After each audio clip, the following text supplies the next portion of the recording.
Dear students, last class मैंने आपको consignment का थ्योरी पढ़ाया था। आज हम पढ़ेंगे एंट्रीज जो कंसाइनर पास करता है अपने बुक्स ऑफ अकाउंट में। देखो, journal entries in the books of consignor. Entry शुरू करने से पहले एक बात तुमको बताऊं, हर कंसाइनर एक कंसाइनमेंट अकाउंट बनाता है। कंसाइनमेंट अकाउंट एक नॉमिनल अकाउंट है। कंसाइनमेंट से रिलेटेड कोई भी खर्चा होगा, कोई भी खर्च होगा, कोई भी एक्सपेंस होगा तो कंसाइनमेंट अकाउंट डेबिट होगा। और कंसाइनमेंट से रिलेटेड कोई भी इनकम होगा, कोई भी रेवेन्यू होगा, वो क्रेडिट साइड में आएगा। ठीक है। अब जर्नल एंट्री लिखो। Entry for number 1, entry for goods sent on consignment, entry for goods sent on consignment to consignee। तो एंट्री होगा कंसाइनमेंट अकाउंट डेबिटेड। हम जितने का गुड्स भेजेंगे, कंसाइनर जितने का गुड्स भेजेगा उसको अपना खर्चा मान लेगा, इसीलिए कंसाइनमेंट अकाउंट डेबिट हुआ। To goods sent on consignment account, to goods sent on consignment account. ये goods sent on consignment account के बारे में मैं डिटेल में बताऊंगा आपको थोड़ा सा बाद में, toward the end of the entries. ठीक है। जब कंसाइनर गुड्स भेजेगा कंसाइनी के पास तो वो एंट्री पास करेगा consignment account debited to goods sent on consignment account. Entry number 2 लिखो। अच्छा, ये पहला एंट्री कंसाइनमेंट अकाउंट के डेबिट साइड में आएगा, to goods sent on consignment. Entry number 2, entry for expenses like freight, insurance, packing,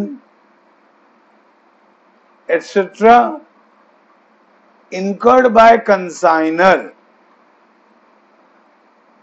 जब consignor consignee के पास सामान भेजेगा तो ये सब खर्चा होगा ना। कंसाइनर और कंसाइनी प्राय दूर दूर रहते हैं। हमारे एग्जाम्पल में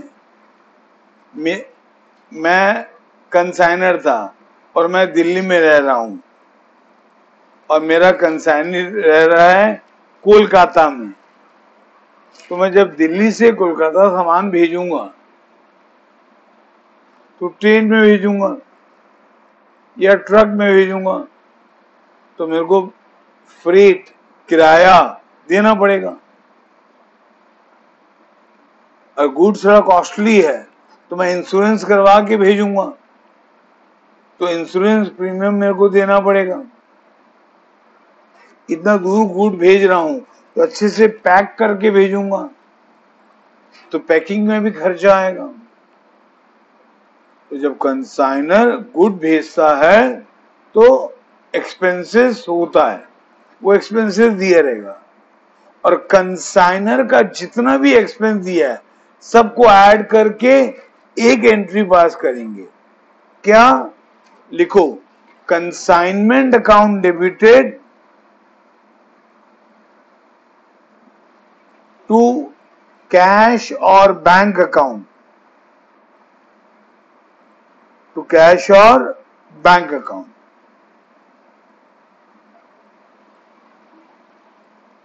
Number 3, entry for advance received from consignee। मैंने आपको बताया था लास्ट वीडियो में, जनरली कंसाइनर जब गुड भेजता है तो कंसाइनी से कुछ एडवांस ले लेता है।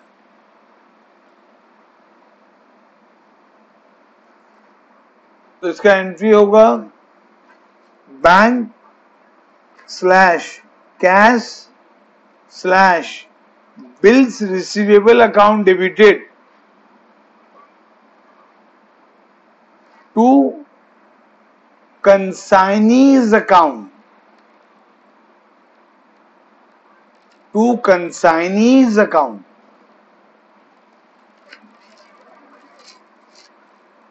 तो बैंक कब डेबिट होगा? जब एडवांस चेक में मिलेगा।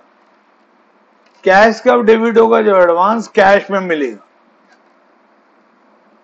और बिल रिसीवेबल अकाउंट कब डेबिट होगा? अगर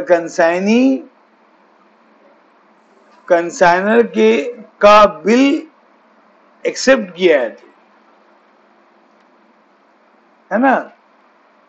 कभी कभी बोले क्वेश्चन में बोले रहेगा कि कंसाइनर बिल ड्रॉ किया और कंसाइनी उसको एक्सेप्ट किया, उस केस में बिल रिसीवेबल आएगा। टू कंसाइनीज अकाउंट, हमने कंसाइनी को क्रेडिट क्यों किया?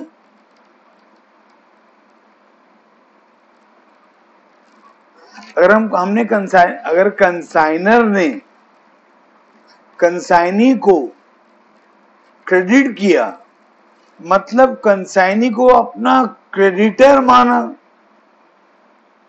और वाकई में अभी कंसाइनी उसका क्रेडिटर ही है।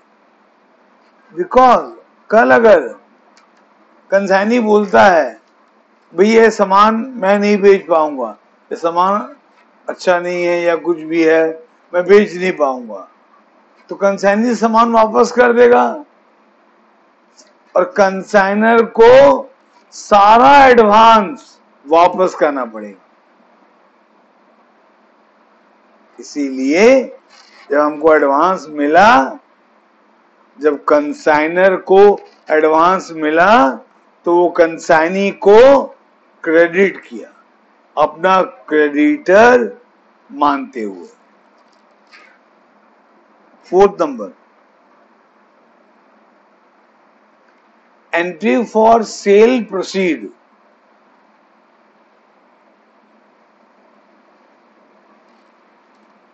जब कंसाइनी सामान बेचेगा, जब कंसाइनी सामान बेचेगा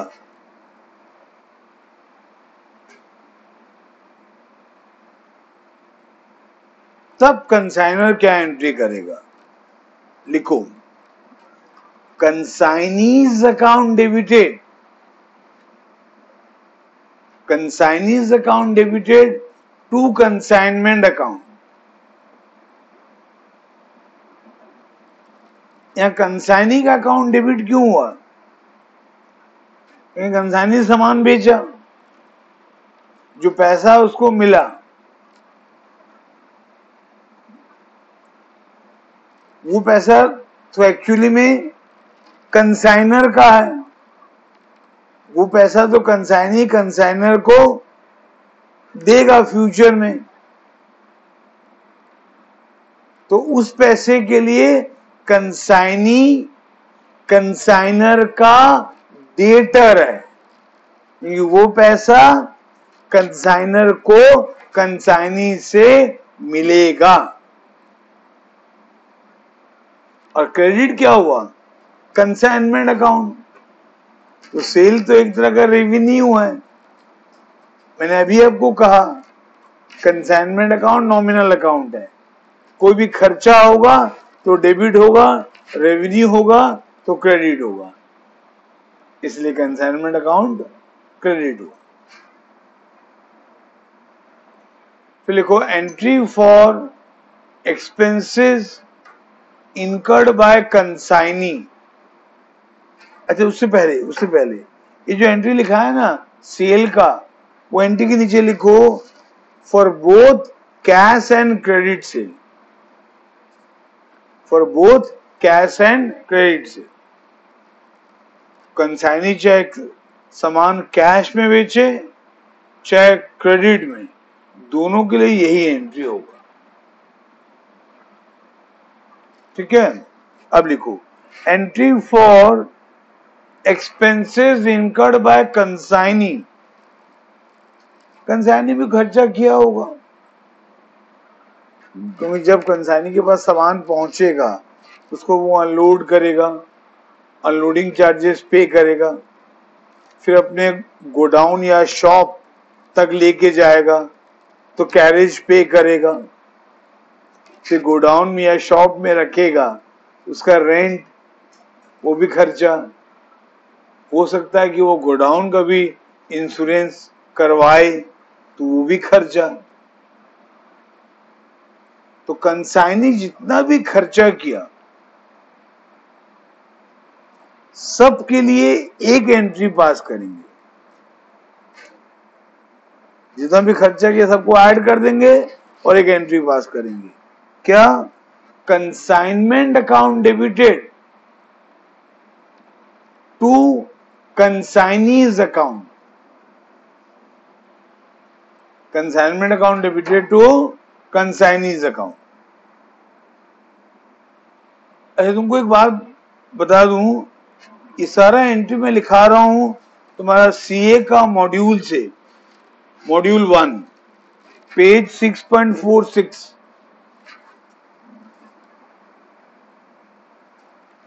फिर हाँ, ये एंट्री समझ में आया? खर्चा है बोल के consignee account debit, consignment account debit हुआ और ये खर्चा कंसाइनी किया, तो ये पैसा के लिए कंसाइनी उसका क्रेडिटर बन गया। ठीक है, फिर एंट्री फॉर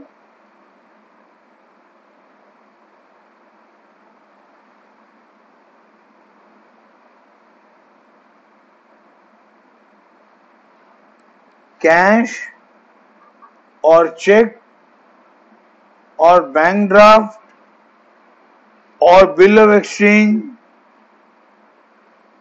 और promissory note received from the consignee as settlement, as settlement.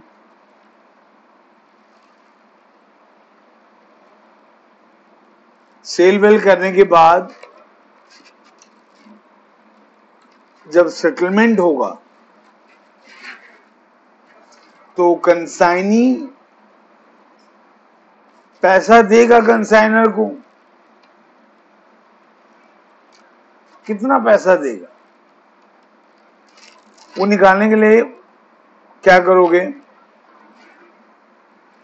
ये जो हमने सेल का एंट्री किया उसका अमाउंट देखना, क्वेश्चन भी दिया रहेगा कितना में सेल हुआ है, उस अमाउंट से कंसाइनी का खर्चा माइनस करना। अच्छा उससे पहले और एक एंट्री उसको लिखाना था, उसने लिखाया नहीं।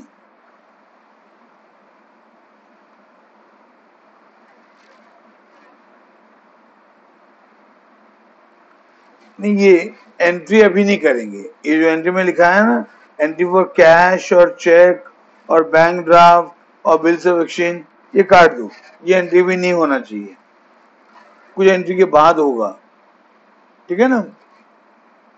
अच्छा, अब लिखो entry for commission due to consignee, entry for commission due to consignee. अब कंसाइनी को कमीशन मिलता है तो उसका एंट्री क्या होगा? Consignee, consignment account debited, consignment account debited to consignee account.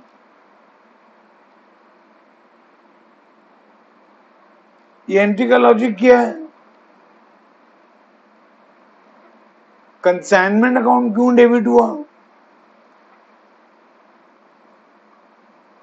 ये खर्चा है कंसाइनमेंट का, है ना, ये खर्चा है कंसाइनर का, और कंसाइनर कंसाइनी को कमीशन दे रहा है तो ये खर्चा है ना कंसाइनर का, इसीलिए कंसाइनमेंट अकाउंट डेबिट हुआ। और क्रेडिट कौन हुआ? कंसाइनी, क्योंकि पैसा कंसाइनी को मिलेगा, तो इस पैसे के लिए भी कंसाइनी हमारा क्रेडिटर है, इसीलिए कंसाइनी अकाउंट क्रेडिट हुआ। फिर लिखो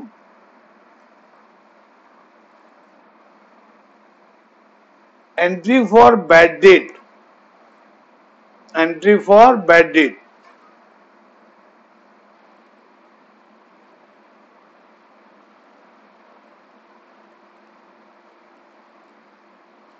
केस 1, बैड डेट का 2 केस आएगा, ठीक है। Case 1, if del credere commission, if del credere commission is not given, is not given, if del credere commission is not given, अगर हम डेल क्रेडर कमीशन नहीं दिए हैं तो बैड डेट किसको सहना पड़ेगा? कंसाइनर को। तो ये बैड डेट को कंसाइनमेंट का खर्चा माना जाएगा, इसीलिए एंट्री होगा consignment account debited to consignee account. Entry क्या होगा? Consignment account debited to consignee account. अच्छा, कंसाइनमेंट अकाउंट तो डेबिट हुआ, समझ में आ रहा है, क्योंकि ये खर्चा है कंसाइनमेंट का। क्रेडिट कंसाइनी का अकाउंट क्यों हुआ? कंसाइनी का अकाउंट क्रेडिट क्यों हुआ?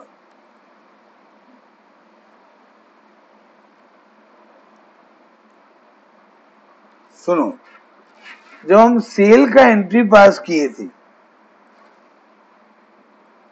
तो कंसाइनी का अकाउंट को डेबिट किए थे, चेक कर लो। अभी हम जब सेल का एंट्री पास किए थे तो कंसाइनी का अकाउंट को डेबिट किए थे।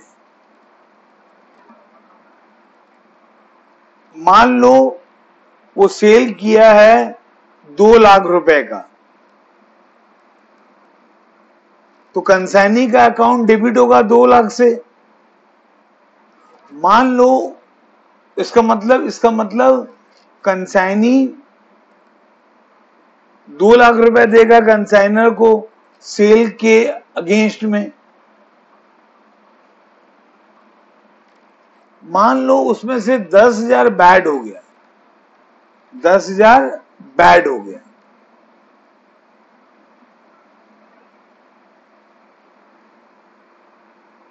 डूब गया 10,000, तो क्या ये 10,000 कंसाइनी कंसाइनर को देगा? नहीं देगा, क्योंकि उसको डेल क्रेडर कमीशन मिला नहीं है। तो कंसाइनी क्या करेगा, 2 लाख से 10,000 माइनस कर देगा और 90,000 रुपए देगा, 1,90,000, क्योंकि उसको डेलकटे कमीशन मिला नहीं है कि नहीं। इसीलिए हमको अभी कंसाइनी को क्रेडिट करना पड़ेगा बैड डेट का अमाउंट से।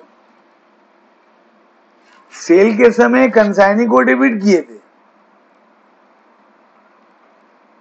और बैड डेट के समय कंसाइनी को क्रेडिट करेंगे अगर उसको डेलकटे कमीशन नहीं मिला है तो। अब case 2, if Dalcreditor commission is given to consignee, if Dalcreditor commission is given to consignee, अगर उसको Dalcreditor commission दिए हैं तो बैड डेट कौन सा आएगा, कंसाइनी। तो उस समय कंसाइनर क्या एंट्री करेगा बैड डेट का, कोई एंट्री नहीं करेगा। क्यों, क्योंकि उसको तो बैड डेट सहना नहीं है, तो वो एंट्री किस बात का करेगा। तो केस 2 में लिखो नो एंट्री, केस 2 में लिखो नो एंट्री।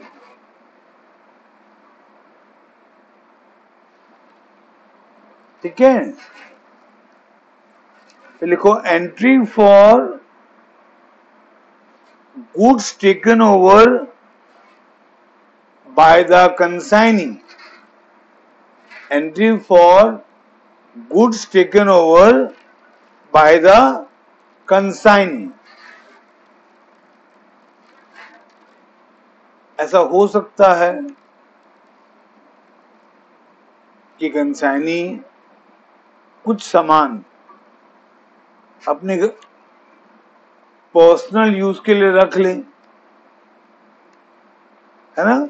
ऐसा हो सकता है कि कंसाइनी कुछ सामान अपने घर ले जाए, अपने पर्सनल यूज के लिए यूज कर ले,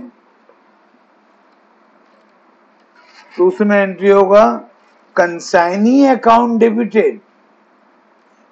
उतना पैसा हम कंसाइनी से लेंगे, इसीलिए कंसाइनी को डेबिट किए टू कंसाइनमेंट अकाउंट। इसको भी एक तरह का रेवेन्यू मानेंगे। ठीक है, consignee account debited to consignment account.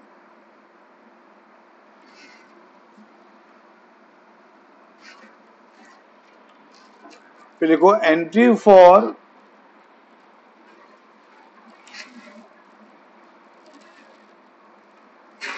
Unsold stock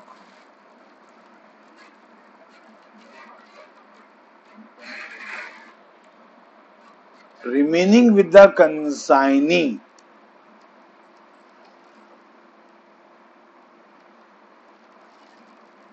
मान लो साल का एंड आ गया है, अकाउंट क्लोज करना है और कंसाइनी अभी तक सारा गुड्स बेच नहीं पाया है, कुछ गुड्स उसके पास अभी भी है, तो उसको बोलेंगे क्लोजिंग स्टॉक। उसका एंट्री क्या होगा, लिखो consignment stock account debited, consignment stock account debited to consignment account.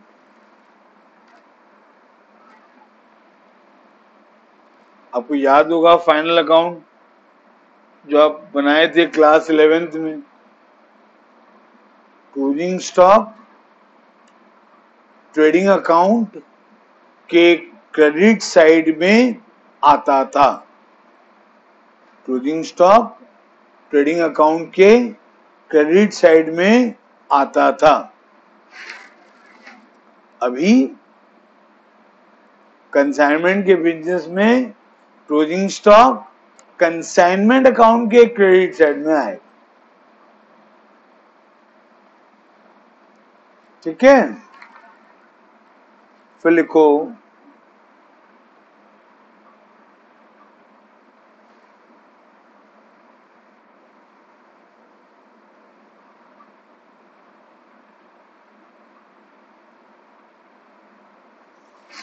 Commission जो हम देते हैं कंसाइनी को, उसका एंट्री मैं लिखा है कि नहीं लिखा है मेरे को याद नहीं आ रहा है, मैं फिर से बोल दे रहा हूं, अगर लिखा दिया हूं तो मत लिखना। ठीक है, entry for commission due to consignee, entry for commission due to consignee, entry होगा commission consignment account debited to commission account, sorry consignment account debited to consignee account, consignment account debited to consignee account. ठीक है, consignment account debit क्यों हुआ? क्योंकि ये खर्चा है। और कंसाइनी का अकाउंट क्रेडिट क्यों हुआ? कहीं कमीशन कंसाइनी को मिलेगा, तो कंसाइनी इस पैसे के लिए हमारा क्रेडिटर हुआ।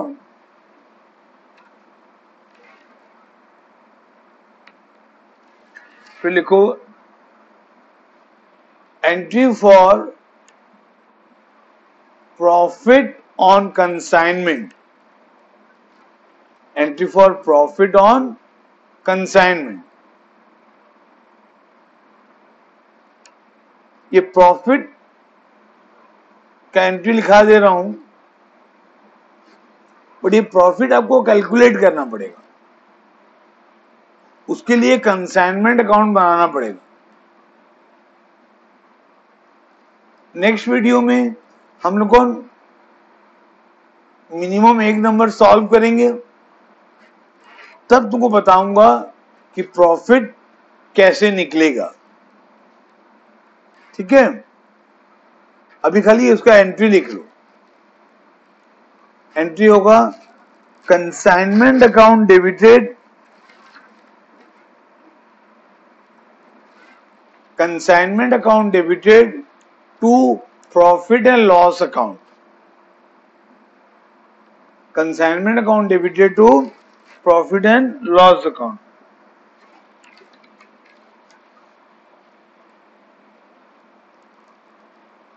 फिर लिखो एंट्री फॉर क्लोजिंग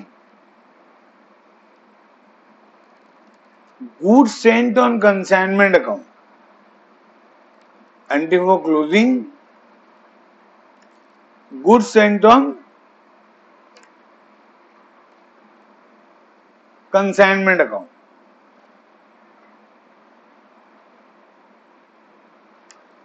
इसका एंट्री होगा goods sent on consignment account debited to trading account।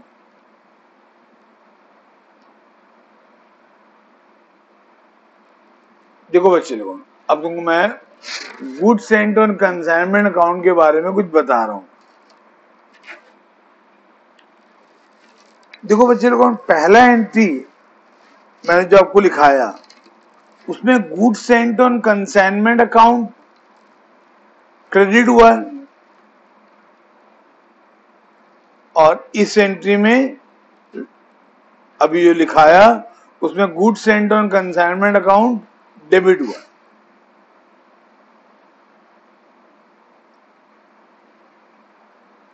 Correct. अगर कंसाइनी कुछ गुड वापस नहीं किया है, अगर कंसाइनी कुछ गुड्स कंसाइनर को वापस नहीं किया है, तो पहला एंट्री का अमाउंट और इस एंट्री का अमाउंट सेम रहेगा। पहला एंट्री का अमाउंट और इस एंट्री का अमाउंट सेम रहेगा। तो अगर हम दोनों एंट्री को कंबाइन कर दें तो क्या एंट्री बनता है? एंट्री बनता है consignment account debited to trading account, ये मेन एंट्री है।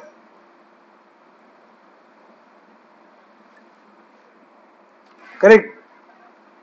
ये एंट्री कंसाइनर का जो ट्रेडिंग अकाउंट बनेगा मेन बिजनेस के लिए, कंसाइनमेंट कंसाइनर का जो मेन ट्रेडिंग अकाउंट बनेगा मेन बिजनेस के लिए, उसका क्रेडिट साइड में आएगा बाय कंसाइनमेंट।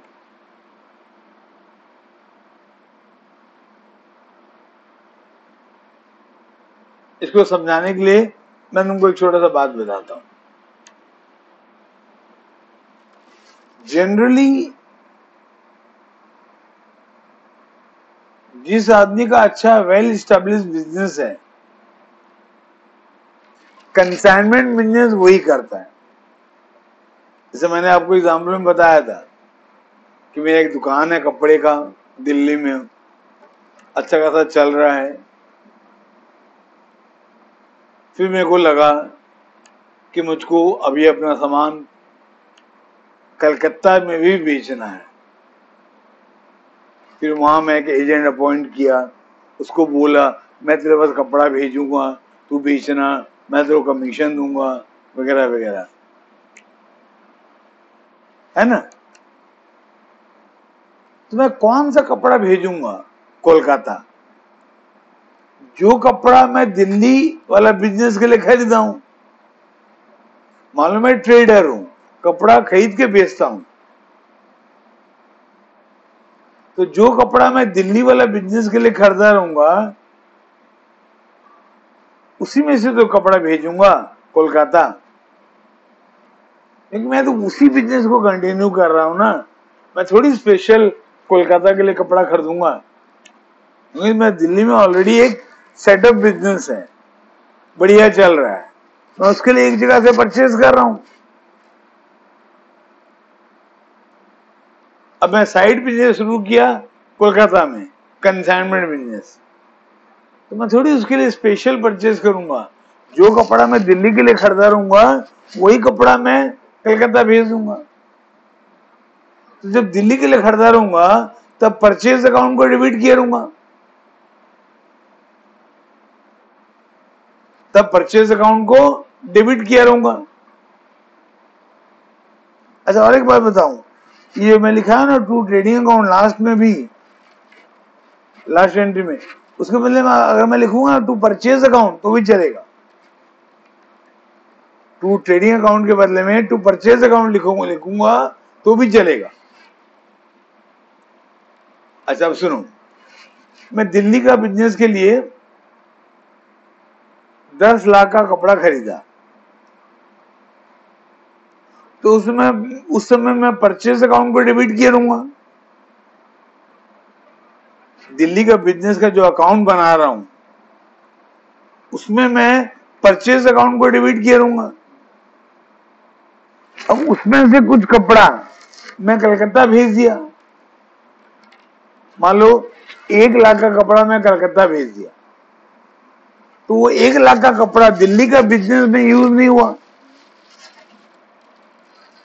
लेकिन मैं दिल्ली का बिजनेस का परचेज अकाउंट 10 लाख से डेबिट कर चुका हूं। तो अब मुझको दिल्ली का बिजनेस का परचेज अकाउंट को 1 लाख से क्रेडिट करना है। तो अगर मैं परचेज अकाउंट को 1 लाख से क्रेडिट करूंगा तो भी चलेगा, और ट्रेडिंग अकाउंट को 1 लाख से क्रेडिट करूंगा तो भी चलेगा। क्यों? क्योंकि परचेज अकाउंट तो ट्रेडिंग अकाउंट का डेबिट साइड में आता है ना। तो अगर मैं परचेज से 1 लाख माइनस कर दिया और 9 लाख दिखाया डेबिट साइड में, तो भी एक बात है। अगर मैं परचेज से माइनस नहीं किया, परचेज दिखाया डेबिट साइड में 10 लाख और 1 लाख दिखाया ट्रेडिंग का क्रेडिट साइड में, तो भी तो सेम बात पड़ा। इसलिए लास्ट एंट्री में अभी जो लिखाया टू ट्रेडिंग अकाउंट भी होगा, टू परचेज अकाउंट भी होगा, और दोनों एब्सोल्युटली राइट है।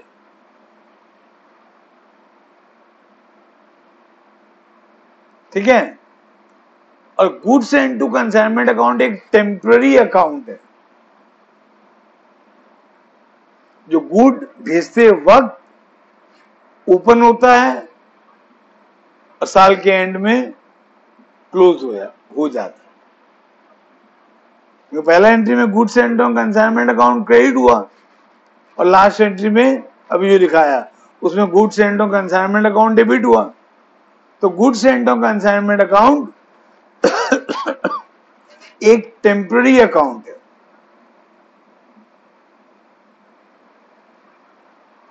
ठीक है। अब वो एंट्री लिखेंगे जो मैं लिखवा रहा था, फिर कटवा दिया। देखो last entry, entry for cash, cheque और बैंक ड्राफ्ट और बिल्स ऑफ एक्सचेंज और promissory note received from consignee as settlement. Last में कंसाइनी रिमेनिंग अमाउंट कंसाइनर को पे करेगा, कैश के द्वारा या चेक के द्वारा या ड्राफ्ट के द्वारा या बिल रिसीवेबल के द्वारा या प्रोमिसरी नोट के द्वारा। उसका एंट्री होगा cash oblique bank oblique bill receivable account debited to consignee's account.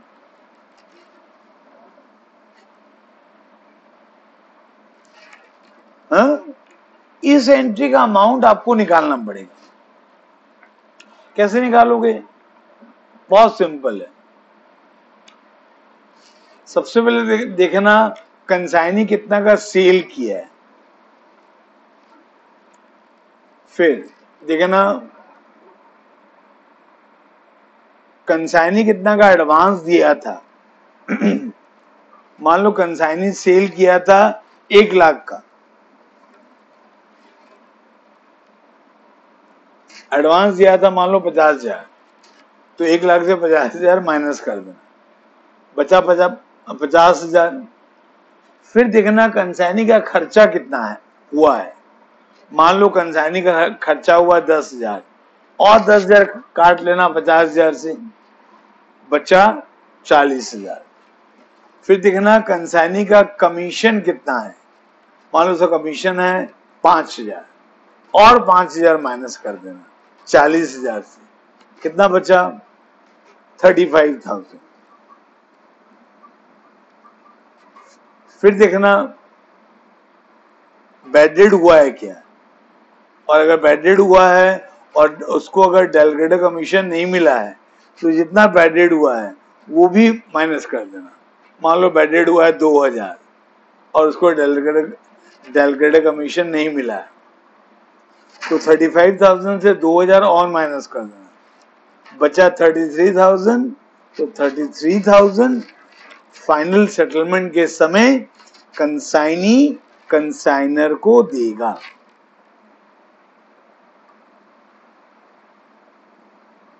In simple, consignee जो पैसा देगा कंसाइनर को वो सेल प्रोसीड का अमाउंट देगा, जितना में सेल किया रहेगा वो अमाउंट देगा, लेकिन उससे अपना एडवांस माइनस करेगा, अपना खर्चा माइनस करेगा, अपना कमीशन माइनस करेगा और बैडेड का अमाउंट माइनस करेगा अगर डेलीगेटेड कमीशन नहीं मिला है। उसके बाद जो बचेगा वो पैसा कंसाइनी कंसाइनर को देगा।